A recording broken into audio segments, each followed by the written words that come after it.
नमस्कार, मैं Sonali Kulkarni crime petrol 70 के इस नए अध्याय में आपका स्वागत करती हूँ। दुनिया में हर रिश्ता विश्वास की नींव पर खड़ा होता है। किसी का भी विश्वास जीतना मुश्किल होता है, लेकिन सबसे मुश्किल होता है उस विश्वास को बनाए रखना। लेकिन कुछ लोगों की फितरत होती है विश्वासघात। ज़मीर, जज्बात, इंसानियत, ऐसे लफ्ज़ों से इनका कोई लेना देना नहीं होता। उनके लिए अपना पराया, सही गलत कुछ मायने नहीं रखता। मायने रखता है तो सिर्फ अपना मुनाफा, खुद का स्वार्थ। ये केस भी छल और प्रपंच की ऐसी हैरतअंगेज दास्तां बयां करता है जो पुलिस के लिए एक बड़ी चुनौती बनने वाला था। हम पुलिस वालों का एक दिन आम लोगों के 24 घंटे जैसा नहीं होता है। हम कभी ये प्लान ही नहीं कर पाते कि आज हमें क्या करना है। हम लोग फैमिली के साथ सैटरडे संडे कभी भी हॉलीडेज भी प्लान नहीं कर पाते हैं।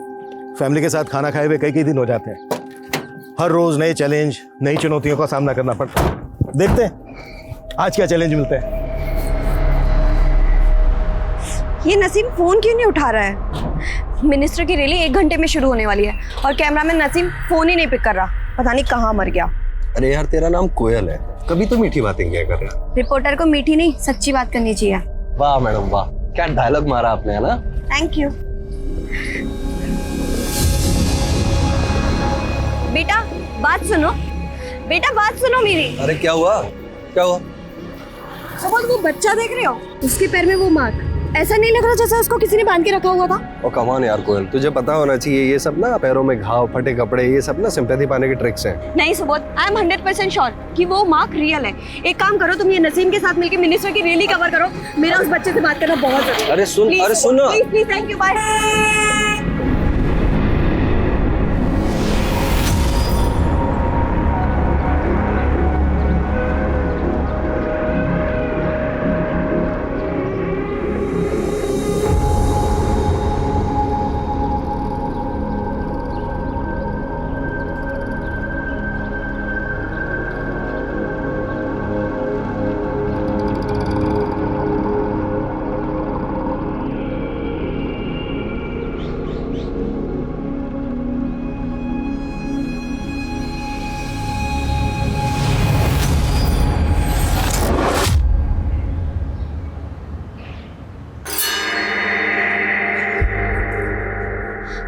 सिद्धू, मुझे तुमसे कुछ बात करनी है।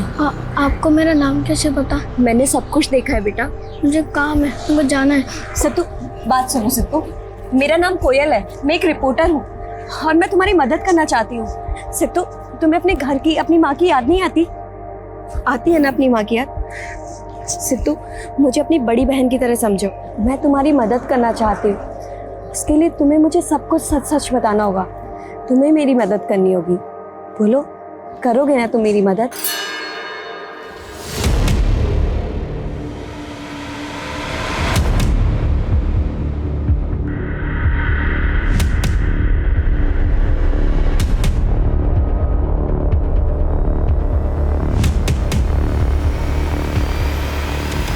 जैसा कि आप लोग देख सकते हैं कि इस आदमी ने बच्चों को किस तरह बेड़ियों से बांध कर रखा हुआ है। जिस घर में इन बच्चों को बेड़ियों से बांध कर रखा है, हम लोग उसी घर के बाहर से रिपोर्टिंग कर रहे हैं। सर अंदर। ठीक है, आप लोग बाहर ही रुकिए।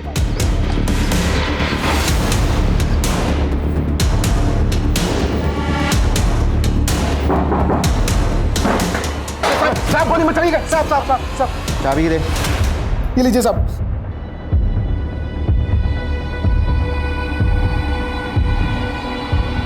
अरे साहब, आपको गलत फहमी हुआ है साहब। अरे मैं तो ननारे बच्चों का केयर टेकर हूँ साहब। बच्चों के जंजीर बांध के ना बड़ी केयर कर रहा था उनकी। ले चल।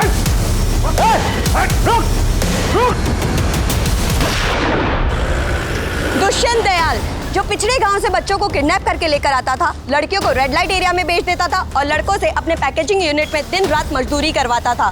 नन्ही जिंदगियों से खेलने वाला ये दुष्यंत दयाल न केवल कानून का बल्कि इंसानियत का भी गुनहगार है। फिलहाल के लिए दुष्यंत दयाल फरार है। पुलिस उसके पीछे पड़ी है। जल्द से जल्द वो पकड़ा जाएगा। कैमरामैन नसीम के साथ मैं कोयल वाधवा। देखते रहिए रियल ट्रुथ चैनल। सुनीली, तुझे कितनी बार बोला है इस सारी कमीनी का चेहरा इस घर में नहीं दिखना चाहिए। पंकज प्लीज, कोयल मेरी बहन है, ऐसे मत बोलिए। बार बार बोलूंगा, कोयल कमीनी है साली। पंकज बस करिए वरना वरना क्या? हाँ, धमकी देती है मेरे को, हैं? प्लीज पकड़ो। अपने आप को बड़ा क्रांतिकारी समझती है तेरी बहन। बोलना उसको कि मैंने तुझे मारा। वो तो मेरा बस नहीं चलता, नहीं तो उसका मैं ऐसा हाल करूंगा ना।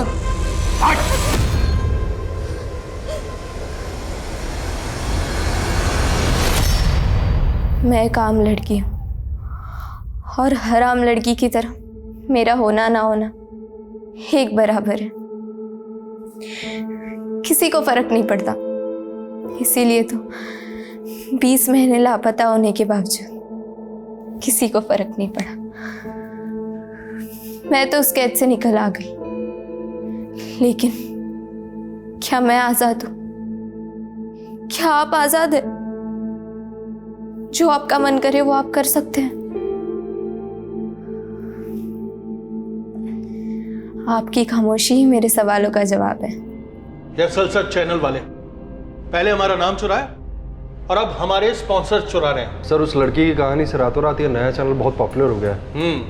और हम उस लड़की का पता तक नहीं लगा पाए हैं। सर आई थिंक हमें भी उन्हीं की तरह ग्राउंड रियलिटीज को बयां करने वाली स्टोरीज कवर करनी चाहिए। बिल्कुल सही कहा कोयल साहब ने। हमें ऐसी स्टोरीज चाहिए जो लोगों के दिलों को छू सके। जी सर, जिनमें कंसर्न हो, एक आम आदमी की परेशानी दिखाई दे। हमें किसी भी तरह से असल सच से रेटिंग में आगे निकलना होगा। एंड आई एम श्योर ये काम सिर्फ तुम कर सकती हो। Yes sir, I will.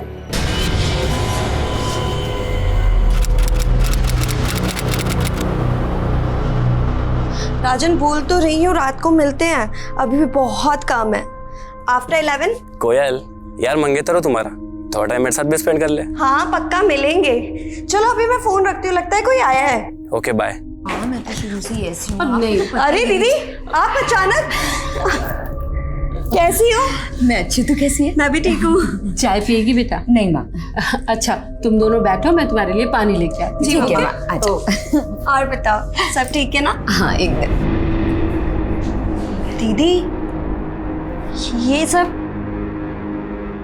कुछ नहीं, तू बता तू ठीक है ना? आज तो मैं सुरीली का फेवरेट सूजी का हलवा बनाने वाली हूँ, खाएगी ना बेटा? ठीक है माँ, आप ना ब्रेकफास्ट ऊपर रूम में ही भेज देना। अरे तो मुझे दीदी से बहुत सारी बातें करनी है। ठीक है, पानी तो पी लेने दे बेटा उसको।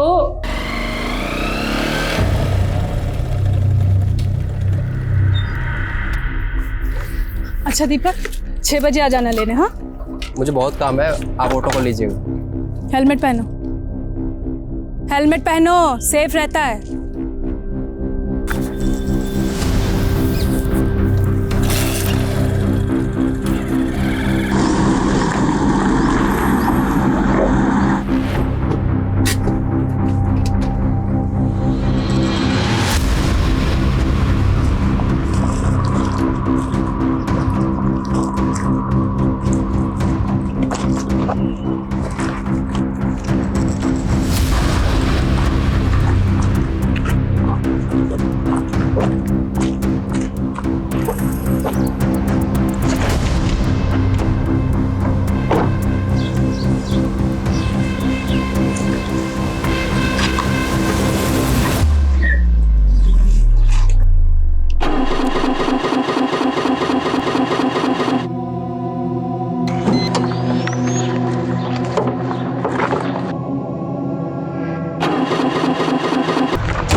अरे काके सीधे देख ले। अरे रे रे रे रे, गाड़ी खराब हो गई। चलो कोई बात नहीं, मैं मैकेनिक को फ़ोन कर देता हूँ, वो आके आपकी गाड़ी ठीक कर देगा। आइए आप मेरे साथ बाइक पे बैठिए, मैं छोड़ देता हूँ। आपको कहाँ जाना है? नहीं आप बस मैकेनिक को कॉल कर दीजिए, मैं यहीं वेट करूंगी। आप समझ नहीं रही हैं, आप नहीं जानती कि आपके साथ यहाँ क्या क्या हो सकता है। क्या बोल रही हो?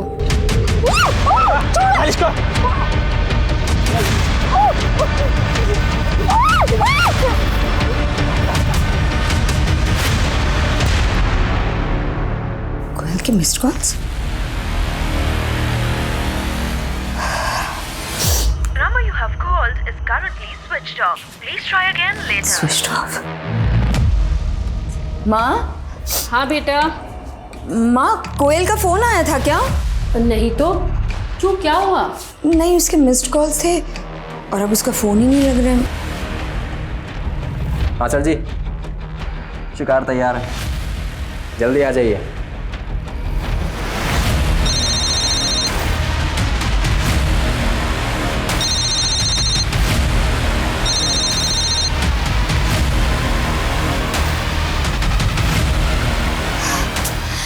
ये सुबोध भी फोन नहीं उठा रहा है माँ।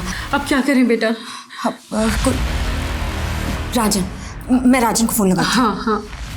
दीदी आप टेंशन मत लो, कोयल ने बताया था कि थोड़ी बिजी है, इसलिए हम रात को ही मिलने वाले थे। लेकिन फिर भी मैं एक बार पता लगाता हूँ कि वो कहाँ पे है।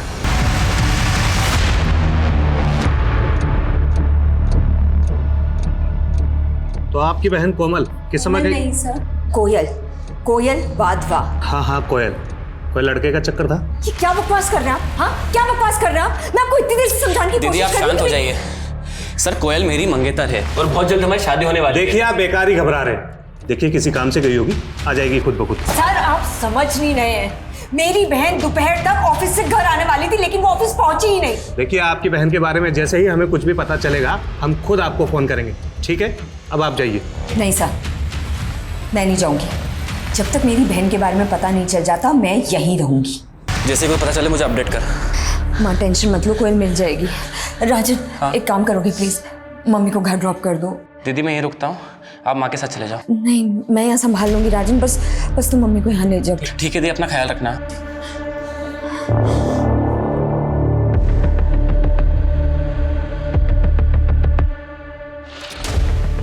ए देखना, मेरी तरफ देखा, सबसे ज़्यादा मज़ा मेरे साथ आया ना तुझे।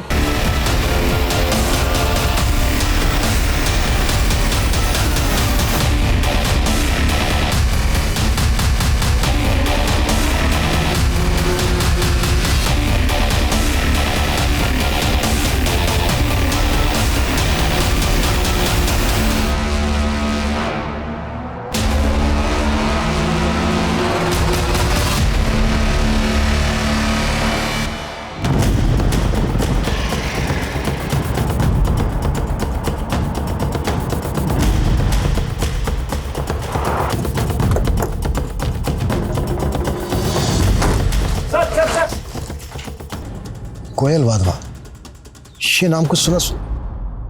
कोयल वाधवा वो जर्नलिस्ट? Yes sir. तो ये बात मुझे पहले क्यों नहीं बताई गई? सॉरी सर, मुझे भी अभी पता चला है। कल रात को नरेंद्र ड्यूटी पर था, इसने केस को रफा दफा करने की कोशिश की। Sorry sir. क्या सॉरी? वो मुझे क्या सॉरी? तुम्हारी गलती माफ करने लायक नहीं है, तुम्हारे खिलाफ स्ट्रिक्ट एक्शन लिया जाएगा।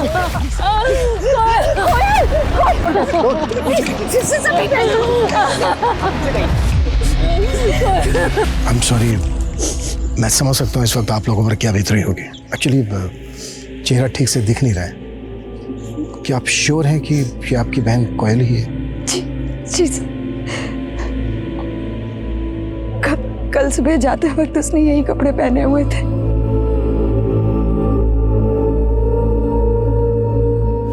लड़की के कॉल रिकॉर्ड्स मंगवाओ, कल वो कहाँ गई थी, किस किस से मिली थी, सब कुछ पता करो। किसी पे थोड़ा भी डाउट हो तुरंत उठा लो। जी सर। और सर, कोयल को इस तरह से टॉर्चर करना और दूसरी जगह मार कर यहाँ पर लाकर फेंकना, सर आई एम श्योर ये पहले से प्लान किया गया होगा। शायद मारने वाला लड़की को पहले से जानता था, लड़की के रूटीन से वाकिफ था। Jain sir. Yes sir. Sir मैं फिलहाल क्राइम सीन पे हूँ, कोयल वाधवा के केस पे ही काम कर रहा हूँ। Yes sir. नहीं सर, आईडी को इन्वॉल्व करने की जरूरत नहीं है, मैं मैनेज कर लूँगा। Yes sir. सर 48 आवर्स बहुत कम है सर।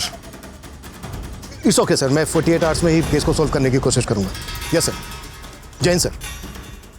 राहुल, हमारे पास टाइम बहुत कम है सर ने हमें सिर्फ 48 आवर्स दिए हैं। इन 48 आवर्स में ही हमें इस केस को सॉल्व करना है। 2 टीम बनाओ, एक टीम इस एरिया को स्कैन करेगी और हमें फ़ोन पे अपडेट करेगी, और हम कोयल की फैमिली और उसके कलीग से इन्फॉर्मेशन इकट्ठा करेंगे। क्लियर? Yes sir.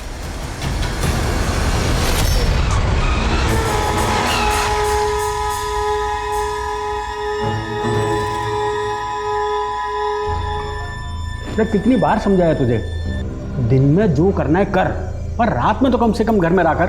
हाँ लेकिन मैं कहीं गया नहीं और मैं उनको बता के तो गया था मैं आपको। तुमने ये बताया था कि तुम लेट आओगे, ये नहीं बताया था कि रात भर बाहर रहोगे। हाँ मतलब बात तो एक। अरे अब तुम्हारी बकबक बंद करो, जरा टीवी ऑन करो। असल सच वाले शो का टाइम हो गया है। मुझे उग्रवादियों ने अगवा कर लिया। उन्हें शक था कि मैं पुलिस की मुखबिर हूँ, और जब मैं वहां से रिहा हुई तो पुलिस मुझे शक की नज़र से देखने लगी। उन्हें लगता कि उग्रवादियों ने मुझे जासूसी करने के लिए जिंदा छोड़ा है। कई लेबल्स दिए गए थे मुझे, एंटी नेशनल, एंटी सोशल। ये सब मेरे साथ ही क्यों हुआ? क्या अगर मैं किसी नेता या अमीर बिजनेसमैन की बेटी होती तो क्या ये सब मेरे साथ होता? लेकिन मैं तो एक आम लड़की हूं ना। एक आम लड़की का होना ना होना एक बराबर ही है। आम लड़की के दर्द को जबा देने वाला अगला एपिसोड प्रसारित होगा कल दोपहर 2 बजे असल सच पर।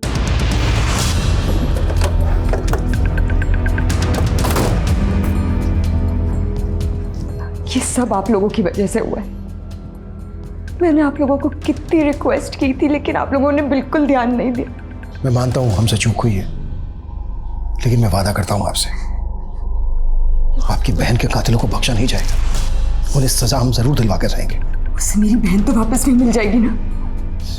नहीं मिलेगी, लेकिन फिर किसी दूसरे की बहन के साथ ऐसा नहीं होगा। प्लीज हमारी बात समझने की कोशिश कीजिए। हमारे कुछ सवाल हैं जिनके हमें जवाब चाहिए, ताकि हम जल्द से जल्द आपकी बहन के कातिलों तक पहुंच सकें। क्या उस दिन कोयल ने आपसे कुछ बताया था कि वो किससे मिलने जा रही है, कहाँ जा रही है? ओके दीदी, अब मैं चलती हूँ। आज आपकी वजह से सारे काम पोस्टपोन किए मैंने। एक ऑफिस का छोटा सा काम है, वो खत्म करके 3 बजे तक आती हूँ। मुझे नहीं पता था कि मैं मेरी कोयल को आखिरी बार देख रही हूँ। कोयल से फोन पे बात हुई थी आपकी? जी नहीं, पर हाँ करीब 1 बजे उसने मुझे कॉल किया था, पर तब मैं सो रही थी। उठ के फ़ोन देखा तो उसके मिस्ड कॉल्स थे। जब उसे कॉल किया तो उसका फ़ोन बंद आ रहा था। इसका मतलब ये कि कोयल का फ़ोन 1 बजे तक तो एक्टिव था। ऑफिस का काम?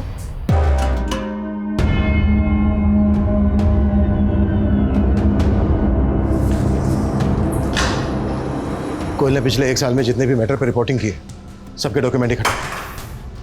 इन कंपनीज को किसी की जान से ज़्यादा अपनी छवि प्यारी होती है। आई एम श्योर ये जो कोयल का बॉस है रमेश, ये कुछ तो छिपा रहा है हमसे। इसकी भी डिटेल्स निकालो।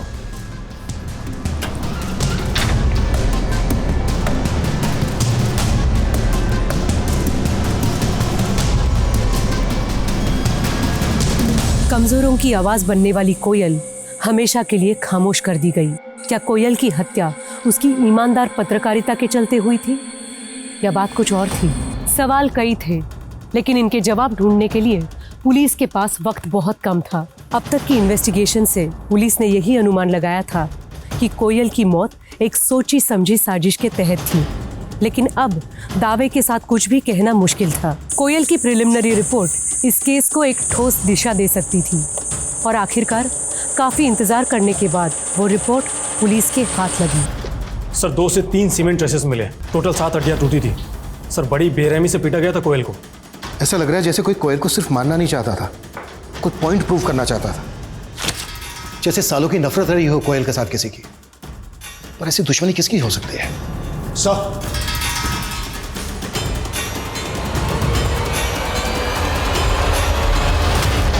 कहने को तो मैं कोयल की बड़ी बहन थी, लेकिन हमेशा कोयल ने मुझे संभाला, हमेशा सही रास्ता दिखाया। सॉरी दीदी, लेकिन इसमें आपकी गलती है। जब पहली बार उस कायर पंकज ने आपके ऊपर हाथ उठाया था ना, उसे तभी मुंह तोड़ जवाब देना चाहिए था। पुलिस में शिकायत करनी चाहिए थी उसकी। शिकायत करके क्या हो जाता? माँ को शिकायत करके क्या हुआ? दीदी, किसी भी रिश्ते में वायलेंस हो ही नहीं सकता। मेरी मानो, छोड़ दो पंकज को। इस रिश्ते का कोई फ्यूचर नहीं है।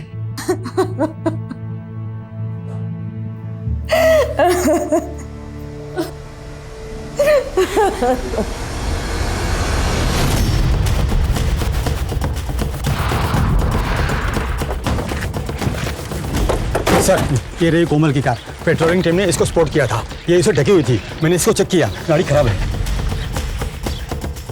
खराब गाड़ी को ऐसे कोमल ढक्के तो रखेगी नहीं। जाहिर सी बात है ये भी प्लान का हिस्सा रहा होगा। इस एरिया को अच्छे से स्कैन करो, यहाँ से लेकर जहाँ तक कोयल की बॉडी मिली थी वहाँ पूरा एरिया छान मारो अच्छे से। सर। तो ये देखो टायर के मार्क्स, ऐसा लगता है जैसे गाड़ी को यहाँ पर धक्का देकर लाया गया है। सर ये देखिए,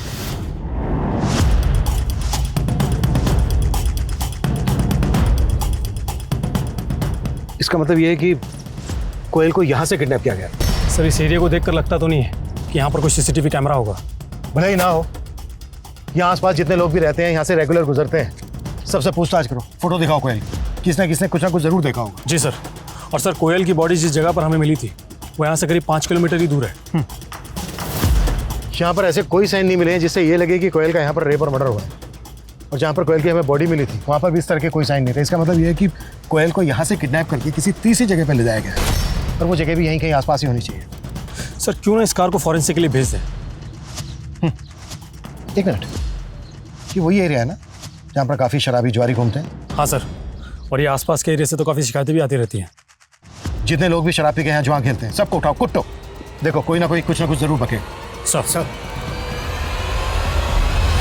हाँ तो वत्सल, समझ में आया ना yes ma'am. Law of gravity कैसे काम करती है? Yes ma'am. हाँ, मैं तुम्हें एग्जांपल देके समझाती हूँ। गुरुत्वाकर्षण की वजह से ही एक चीज़ दूसरी चीज़ से आकर्षित होती है, इस तरह से। देखो समझ में आ रहा है?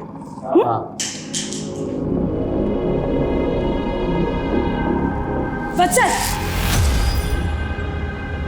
ध्यान कहाँ है तुम्हारा? नहीं, क्या मैं अपने पढ़ाई पे ध्यान दो। सर कोयल के ऑफिस से पता चला है कि असल सच चैनल और रियल ट्रू चैनल्स के बीच में राइट्स को लेकर झगड़ा चल रहा था।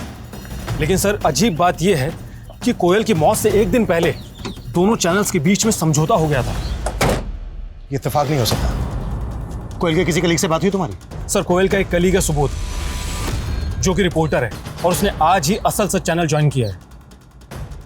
ऐसे अपॉइंटमेंट रातों रात नहीं होते। रेजिग्नेशन देने से 1 महीना पहले नोटिस देना होता है, एक प्रोसीजर होता है। लेकिन सर सुबोध के केस में ऐसा कुछ भी नहीं है, और रियल ट्रू चैनल के ऑनर रोमेश ने भी इस पर कोई ऑब्जेक्शन नहीं लिया। और सर असल सच चैनल ने रियल ट्रू चैनल को 20 लाख रुपए दिए हैं। देखिए इंस्पेक्टर साहब, ये हम दोनों चैनल्स का इंटरनल मामला है। अगर आप दखल ना दें तो बेहतर होगा। एक लड़की की जान गई है, जो भी रियल ट्रूथ है बता दे, नहीं तो कल को तेरे ही चैनल पे ब्रेकिंग न्यूज में आएगा कि पुलिस वालों ने एक चैनल के मालिक को उसके स्टाफ के सामने कुत्तों की तरह कुट्टा है। चॉइस दे रहा हूं तुझे, सोच ले। देखिए सर, दरअसल हमारा चैनल 1 साल पहले नंबर 1 पर था। ये असल सच सिर्फ 3 हफ्ते पहले लॉन्च हुआ है सर, जिस पर दीप्ति नाम की लड़की अपनी आप बीती सुनाती है सर। और उसके बाद असल सच ने हमें ओवरटेक कर लिया सर।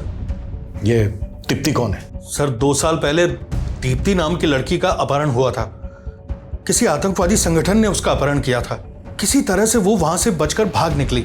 उसके बाद पुलिस ने उसे टॉर्चर किया, और अब वही दीप्ति अपनी कहानी असल सच पर सुनाती है सर। और लोग पार्टी भर भर कर आंसू बहाते हैं सर। और हम चैनल वाले अपनी टीआरपी को लेकर सर। टीआरपी गई थी? तो सीधा सीधा ये बोल, कोयल का इस दीप्ति से क्या कनेक्शन है? कोयल को शक था कि असल सच वालों ने दीप्ति को कैद कर रखा है, और तभी से वो इस केस के पीछे लगी हुई थी सर। तेरे कहने का मतलब यह है कि कोयल दीप्ति के केस को इन्वेस्टिगेट कर रही थी? जी सर। सर अगर आपको यकीन ना हो तो आप हमारे कैमरामैन नसीम से पूछ लीजिए। जी सर, मैं सुबोध और कोयल ये पता लगाने की कोशिश कर रहे थे कि आखिर दीप्ति रहती कहाँ। इसलिए हमने असल सच के जो रिपोर्टर हैं सुधीर जी, उनको फॉलो किया। और एक दिन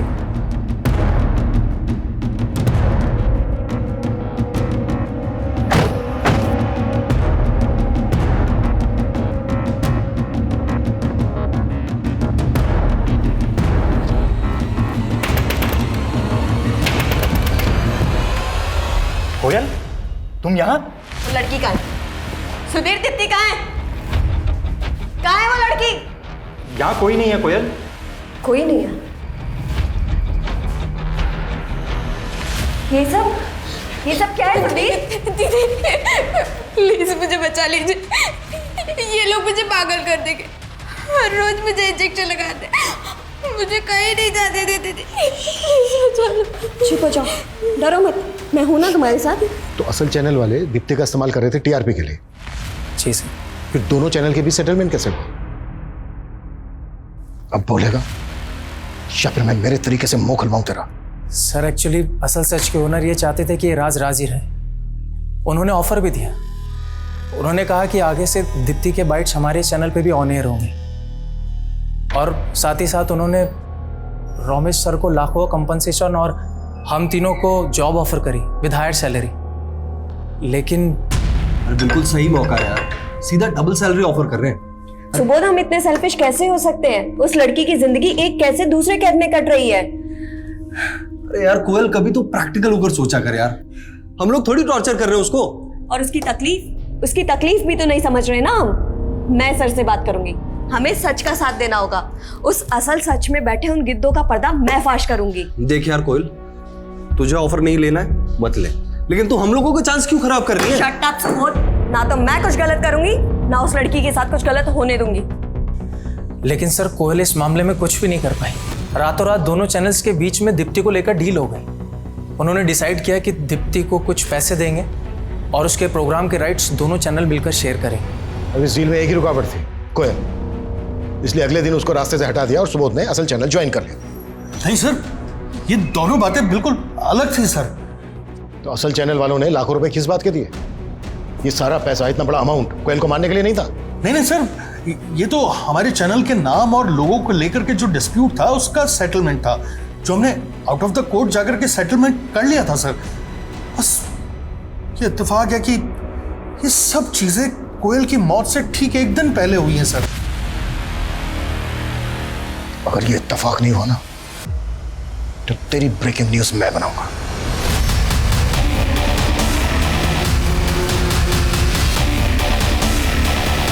सर कोयल की मौत से मेरा कोई लेना देना नहीं है सर। मैंने बस अपना फायदा देखा और चैनल बदल लिया। लेकिन कोयल दीप्ति की सच्चाई सामने लाना चाहती थी, इसलिए तूने उसे मार दिया। सर मैंने ऐसा कुछ नहीं किया है सर। ये डील दो चैनल्स के बीच में हुई थी, और सर कोयल चाहकर भी उन लोगों को कुछ नहीं बिगाड़ सकती थी। और सबसे बड़ी बात सर, हमें उससे कोई खतरा था ही नहीं, तो हम ऐसा क्यों करेंगे सर? लड़की दीप्ति कहाँ है?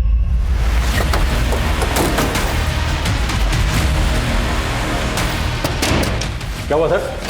मुकेश, अरे गाड़ी से। सर सुनिए सर, अरे सर आप सुनिए सर, मेरी बात तो सुनिए सर, आप गलत समझ रहे।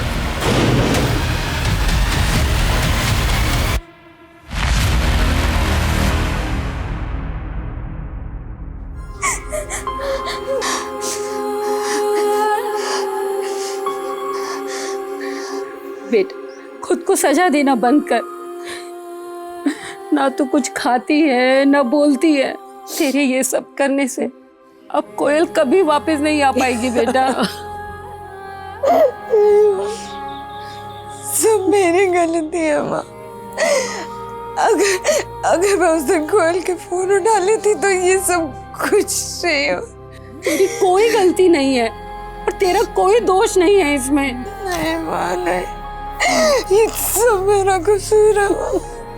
ये सब मेरा कसूर है। नहीं बेटा, ये सब मेरा कसूर है। अब डरने की जरूरत नहीं है। हमारे यहाँ ना एक क्राइम सिर्फ तब तक याद रहता है जब तक दूसरा क्राइम नहीं हो जाता है, और हमारे यहाँ दिन में 10 क्राइम होते हैं। तो पुलिस वाले कहाँ कहाँ भागते फिरेंगे। रुक, मैं तेरे को कॉल करता हूँ। क्या बातें हो रही हैं? कुछ नहीं, बस ऐसे ही। आई एम सॉरी, प्लीज़ कल आइए ना।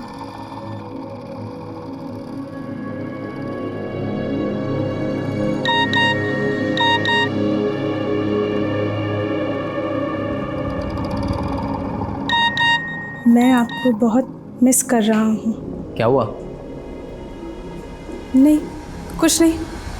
अरे भैया, पुलिस कहीं की भी हो, मुजरिम से कम तेजी होती है, क्योंकि पुलिस ऊपर ऊपर से देखती है, अंदर झांक कर देखना ही नहीं आता उन लोगों को। हमने अभी सुना है, कल एक लड़की की लाश मिली थी यहीं कहीं, पत्थरकार थी। पुलिस ने बहुत ढूंढा पर कोई चश्मदीद गवाह ही नहीं मिला। क्यों नहीं मिला? सोचो जरा, क्योंकि पुलिस अंदर तक नहीं घुसी। आप तो ऐसे कह रहे हो जैसे पुलिस से ज्यादा आपको मालूम हो। बिल्कुल है। तो हमें भी बताओ, हमें भी जानना है। ठीक है भैया, बताते हैं। अभी परसों की बात है, हमारा पेट थोड़ा गड़बड़ था तो हम चल दिए झाड़ियों में। अब वहां जाकर देखते हैं कि कुछ लोग ताश पत्ती खेल रहे हैं। अरे सर जी का काम कोई तेरी तरह थोड़ी है जो 2 मिनट में पूरा हो जाएगा। अरे सर जी है, टॉप का माल है, लड़की है, सर जी पूरा मजा लेकर आएंगे। हाँ तू आराम से बैठ यहाँ पर, ठीक है? अरे हमें तो उस काली गाड़ी का नंबर तक याद है जिस पर वो लौंडे बैठ कर आए थे। क्या नंबर था उसका? हाँ 7344। उस आदमी को बाइक का मॉडल और कंपनी तो पता नहीं है, ना ही उन लड़कों के चेहरे ठीक से याद है, लेकिन इतना पक्का है कि वो बाइक ब्लैक कलर की थी और उसका नंबर था 7344। सर अगर सर चौक के आसपास के सारे सीसीटीवी स्कैन करने के लिए कह दिया है मैंने। जरूरत पड़े तो पूरे शहर के सीसीटीवी चेक करो, ये अब तक का हमारा सबसे बड़ा क्लू है कातिलों तक पहुंचने का। Yes sir.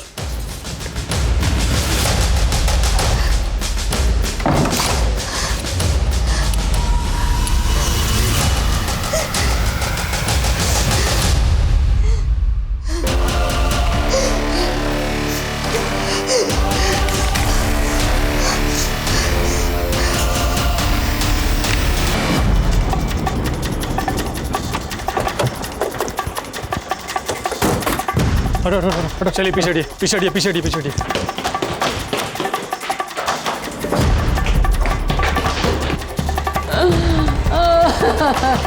ठीक से सो भी नहीं रही थी, बड़ी मुश्किल से इसे नींद आई तो मैं भी इसी के पास सो गई। जब मेरी आंख खुली तो देखा ये कमरे में नहीं थे। मैं ऊपर कोयल के कमरे में आई, दरवाजा बंद था, खटखटाया तो दरवाजा नहीं खोला। मैं पड़ोसियों को बुला के लाई, उन्होंने दरवाजा तोड़ा और मैंने। सुरीली की जब मौत हुई तो दरवाजा अंदर से बंद था, जाहिर सी बात है ये आत्महत्या का केस बनता है। लेकिन कल तक सुरीली ने जो हिम्मत दिखाई उसको देखते हुए मन मान नहीं रहा है कि वो आत्महत्या कर सकती है। लेकिन सर और क्या वजह हो सकती है सुरीली खुदकुशी करने की? मुझे लगता है इसमें हेलो,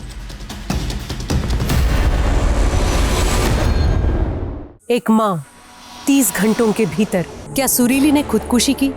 क्या अपने बहन को इंसाफ ना दिला पाने की मायूसी इस खुदकुशी की वजह थी? जो नजर आ रहा था क्या वही सच था या हकीकत कुछ और थी जिसकी कल्पना करना भी शायद इस वक्त नामुमकिन था? सुरीली और कोयल के केस से अलग किसी और जगह एक 14 साल के लड़के की जिंदगी भी कई बदलावों से गुजर रही थी।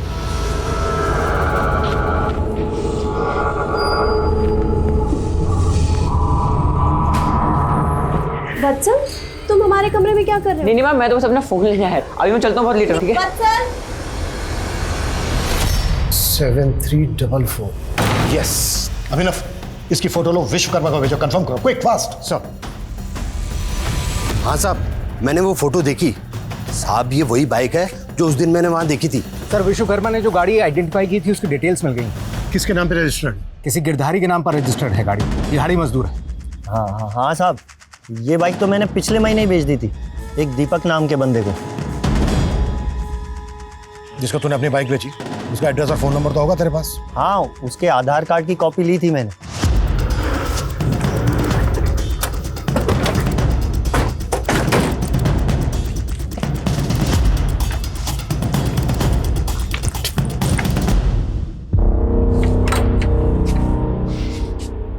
आसपास पता करो।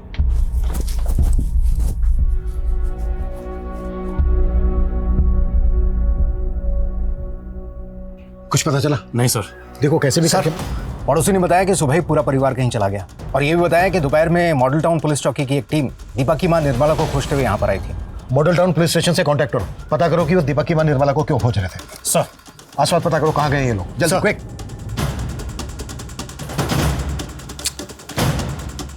कुछ तो चूक रहा है हमसे, कोई तो ऐसा एंगल है जिसको हम मिस कर रहे हैं। माँ पानी। मैं देखता हूँ।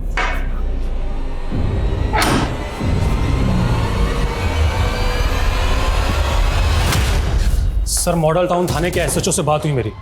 सर उनका कहना है कि वत्सल नाम के लड़के ने खुदकुशी कर ली है। सर दीपक की मां निर्मला वत्सल की ट्यूशन टीचर थी, और सर खुदकुशी करने से एक रात पहले वत्सल ने निर्मला के नंबर पर 51,000 रुपए ट्रांसफर किए थे।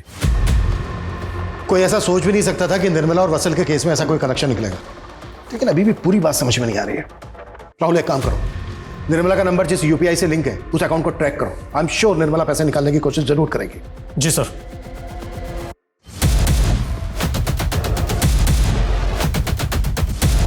सर निर्मला के अकाउंट की सारी डिटेल्स मिल गई है।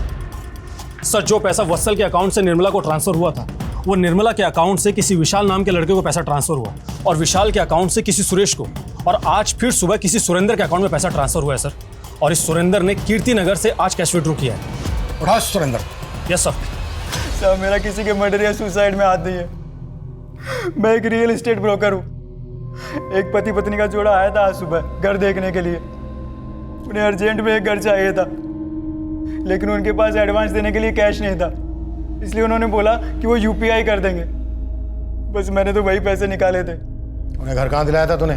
अभी तक सर घर तो नहीं दिलाया उसे, लेकिन पास में एक होटल में रहने के लिए जगह दिलवा दी थी।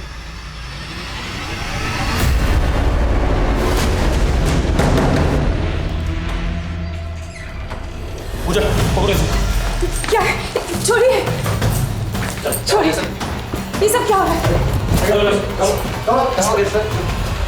चलो हो जाओ शुरू। सर, सर, मेरा असली नाम ललिता है। स्कूल में टीचर थी मैं, लेकिन कुछ साल पहले ही मेरी नौकरी चली गई। पैसों की भी बड़ी किल्लत थी। तब मैं भानु से मिली। ये सारा आइडिया भानु का ही था सर, लोगों को छलने का। तुम दोनों पति पत्नी नहीं हो तो फिर ये दिखावा किस लिए? फैमिली वालों पे लोग आसानी से भरोसा कर लेते हैं।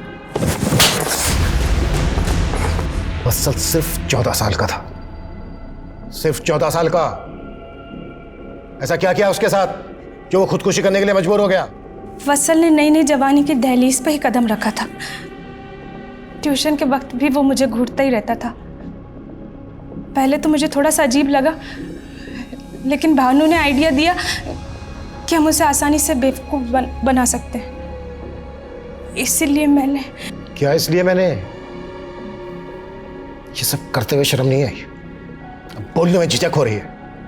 बोलो। सर, वत्सल को मैंने कहा कि वो अपनी न्यूड तस्वीर मुझे भेजे।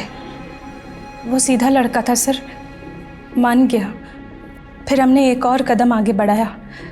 मैंने वत्सल को कहा कि वो अपने माँ बाप के कमरे में एक कैमरा लगा दे और उनका वीडियो भी रिकॉर्ड करे। वत्सल ने वैसे ही किया और फंस गया। हमने उसे ब्लैकमेल करना शुरू कर दिया। तुम लोगों का लालच इस हद तक बढ़ गया कि 14 साल के बच्चे ने तुम लोगों के लालच में आके खुदकुशी की। अभी बोलो, कोयल के साथ क्या दुश्मनी थी तुम लोगों के? मेरा असली नाम मयूर है और मैं सोशल मीडिया पर शिकार ढूंढता था। नई नई लड़कियों को फ्रेंड रिक्वेस्ट भेजता था, उनसे चैट करता था और उनसे बातें किया करता था घंटों। और जो इमोशनली डिस्टर्ब होती थी उनको अपने प्यार में फंसाता था। कोयल तुझे सोशल मीडिया पे मिली थी? कोयल नहीं साहब, उसकी बहन सुरीली। वो बहुत दुखी थी, वो अपने पति से परेशान, इसलिए जल्दी मेरे झांसे में आ गई। फिर हम दोनों एक दूसरे के करीब आ गए। सर, मैंने उसका वीडियो बनाया और फिर शुरुआत में तो उसने मुझे पैसे दिए, लेकिन बाद में उसने सारी कहानी अपनी बहन कोयल को बता दी। कोयल बहुत चालाक थी, वो मेरी जासूसी करने लग गई थी और वो एक दिन पीछा करते करते हमारे अड्डे तक पहुंच गई। लेकिन इससे पहले कि वो कुछ कर पाती, हम लोगों ने अपनी चाल चल दी। कोयल। और कौन कौन था तेरे साथ ये सब में? सब मैं, सूरज और चंदर और मेरा ही नकली बाप भानु, जिसको हम सर जी कहते थे। तूने भी रेप किया था कोयल का? लड़की को देख के मुझे भी लालच आ गया। जिस मुश्तैदी से पुलिस ने महज 48 घंटों में ये दोनों केसेस सॉल्व किए, वो सराहनीय है। मयूर, भानु और ललिता ने पिछले 1 साल में ऐसे करीब 40 लोगों को अलग अलग तरीके से ठगा था, जो सुरीली या वत्सल की तरह इमोशनली डिस्टर्ब या वल्नरेबल थे। कोयल एक होनहार पत्रकार थी, लेकिन उसने भी एक गलती की। उसने अकेले मयूर का पीछा करने के बजाय पुलिस की मदद लेनी चाहिए थी। आज के दौर में जहां हर हाथ में एक कैमरा है, हम सब की निजी जिंदगी के कोई ना कोई पल सोशल मीडिया पर बिखरे हैं। जरूरी है कि हम सब ज्यादा एहतियात बरतें, ज्यादा सतर्क रहें। अपनी निजी बातें या फोटोज किसी के साथ शेयर करने से पहले हमें 1000 बार सोचना चाहिए।